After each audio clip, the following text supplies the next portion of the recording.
Assalamualaikum warahmatullahi wabarakatuh. Pagi ini saya mau bercerita tentang permasalahan yang kompleks yang sering terjadi di industri perkebunan atau industri pertanian yang lain, di mana pemerintah sebenarnya sudah elok, sudah bagus lah membuat peraturan-peraturan perundang-undangan di mana perusahaan itu harus bermitra. Artinya apa di sini? Bermitra yang dimaksud pemerintah itu supaya menciptakan iklim industri yang sehat, di mana ketika terjadi investasi dalam bentuk perusahaan-perusahaan dalam bidang pertanian, dia bisa melibatkan masyarakat di sekitar tentang kemitraan. Aturannya sudah dibuat, aturannya sudah dilakukan. Pada prinsipnya ini hal yang baik sebenarnya, baik dipandang secara sosial ataupun keamanan dari sebuah investasi itu.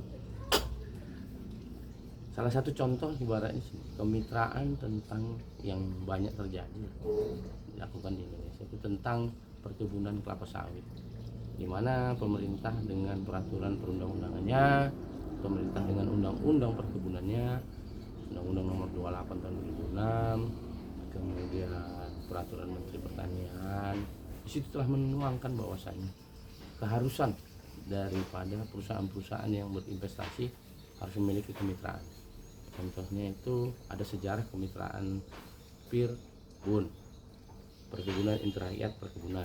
Kemudian bergerak lagi karena berdinamika menjadi PIR Trans, artinya Perkebunan Inti Rakyat Masyarakat Transmigrasi. Kemudian berubah lagi bentuk namanya KKPA, Kredit Koperasi Primer untuk Anggota. Sebenarnya semua ini benar dan baik dan mengalami dinamika. Hanya saja implementasi di lapangan kadang-kadang banyak oknum-oknum pengusaha yang nakal, sehingga hak-hak daripada petani itu tidak dibuat. Padahal ini baik buat mereka, karena kemitraan ini adalah pagar sosial. Ketika bapak angkat atau perusahaan itu mampu membimbing, membina mitranya, masyarakat sekitar, tidak akan terjadi demo, tidak akan terjadi sengketa lahan. Karena apa? Karena dalam kemitraan, prinsip kemitraan itu masyarakat akan bicaranya bukan aku, bukan dia, tetapi kami. Dan mereka merasa memiliki bahwa kehadiran perusahaan itu sebagai orang penolong, sebagai sesuatu yang bisa membuat perekonomian mereka meningkat. Tapi tidak seperti itu pada dasar prinsipnya. Perusahaan selalu mengelak, dan saya belum tahu apa alasannya mereka melakukan itu. Padahal kalau dilihat dan ditinjau dari undang-undang yang pernah saya lihat dan saya baca, perusahaan itu hanya disuruh jadi bapak angkat, hanya disuruh jadi pembimbing, hanya disuruh menjadi mentor sebenarnya. Diajari masyarakat sekeliling, dibina masyarakat sekeliling, dibeli produk mereka yang sudah mereka ciptakan, sehingga terjadi hubungan sinergitas antara investasi dengan masyarakat sekitar. Jadi perlu diingat bahwasanya yang menciptakan kegaduhan, yang menciptakan permasalahan di setiap iklim investasi adalah kesenjangan, di mana masyarakat sekitar tidak menikmati hasil daripada investasi tersebut. Jadi kalau perusahaan bisa kaya, harapannya masyarakat petani sekitar juga bisalah sedikit kaya.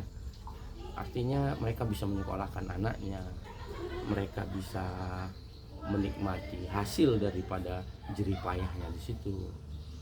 Jadi mungkin ini jauh lebih baik ke depannya kalau bisa kita sadari. Harapan seperti itu. Kalau konsen kita di situ, insya Allah mudah-mudahan yang namanya hidup bersinergi antara masyarakat dan perusahaan akan terjadi.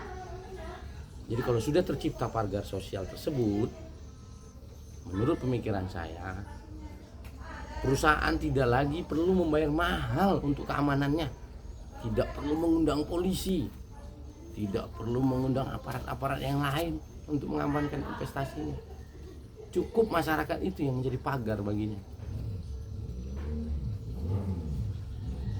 Jadi perlu diketahui, adakah pengusaha yang berpikir seperti itu saat ini? Adakah manajemen yang berpikir saat ini seperti itu? Mohon kepada pemilik-pemilik perusahaan, mohon kepada investasi, jangan egois, mengertilah untuk kebutuhan masyarakat, sehingga kalian berinvestasi akan aman, masyarakat di sekitar akan sejahtera. Mungkin sekian dari saya. Wassalamualaikum warahmatullahi wabarakatuh.